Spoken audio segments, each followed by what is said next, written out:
celo vreme od toga licenciranja, javljaju se sekretari klubova koji velika većina njih ne zna propisa, ne zna stvari. Jednostavno, vi ste ti koji mora da rešite vaše papire, vaše probleme. Tako da bih vas zamolio za buduće bilo u kojoj situaciji. Vi ste ti koji kontaktirate. Ali vašu zajednici trenera, ako vam treba potvrda, odnosno, što se tiče dozvole za rad. To je da račekam. Dozvole za rad. Isključivo izdaje rukovodi sajstu.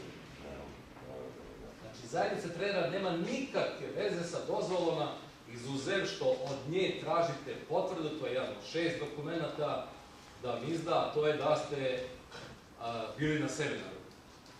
Ništa više. Znači, to dajte jedan put da naučite. Znači, dozvola za rad. Više od pola ide na mail zajednice trenera i onda je problem gde je to. Što se tiče onog drugog uslova, znači da biste bili licencirani, trebate imate dozvolu za rad odgovarajućeg nivoa, 1 ili 2, i morate biti na listi trenera koji ispunjavaju uslove za taj stepen takmičenja. Tu listu pravi zajednica trenera. A da biste bili na listi, morate imate plaćati članarinu, da ste bili na seminaru i za Super A i Super B, oni su uveli dodatnu članarinu. To su 3 stvari. Znači, onaj koji se nalazi na listi, ali ne sad kao što bi se Gredarivnog kluba kaže, on je na onoj preliminarnoj listi. Ne, te liste usvoji upravni odbor Saveza, pa se onda objavlja na njihov sajtu kao konačnu listu. Znači, ne mislim da sam nešto izuzetno pametniji ili gluplji od vas.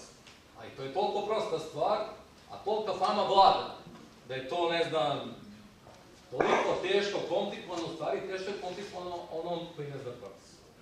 Da biste dobili dozvolu za rad, koja važi 3 godine, na zahtjevu na sajtu RSS, lepo napisano koje još dokumenta treba prikupiti i piše pošaljite na mail dozvole, a ne na trener i ne znam šta. Ako obnavljate, treba vam samo 3 papira. I to opet na zahtjevu piše koja su 3 papira. Vi ste sa dozvolom završite za sva vremena. I kad obnovite, ono važi 3. Oni koji nisu obnovili dozvolu u roku 60 dana, mora iz početka da uđu u ovu proceduru, jer ne mogu da uđu u proces obnavljanja. Što se tiče, znači, tih uslova koji ispunjavate za taj stepen takmičenja, to je nešto što radi zajednica trenera. Tamo se zahteva da za Super A ligu bude ili 3. kategorija po Rim konvenciji, odnosno druga sa određenim stažom, plaćena članarina i seminar. Ljudi, evo, to je prosto za minut da se igraš. Naravno, sad će nekog da kaže, ali ako je kad znaš, a ja ne vidim to, ovo isto ne može ovako da nauči za minut da nekom drugom ističe. Tako da ne pravimo samo neku famu oko toga. A znate ko napravi famu? Napravi vaši sekretari, ili ne znam ko radi u ime kluba. A to je, mislim, kad otvarate ove mailove, samo što još nije poslao sliku, ne znam čega. To su samo papiri, samo pratite, pogotovo što ste u ligi, ne znam, sam ja direktor, sve je precizno nacrtano. Bilo je informacija u početku, šta treba za licenciranje, po jednom delu su treneri, istrpano, treba vam. Ovo što vam priča, sve je napisano. Samo trebate da čitate i da se informišete, to nije teško. Eto, toliko sa moje strane. Znači, iskoristio bih samo priliku da neću da se zahvalim što ste došli, ovo treba vama najviše.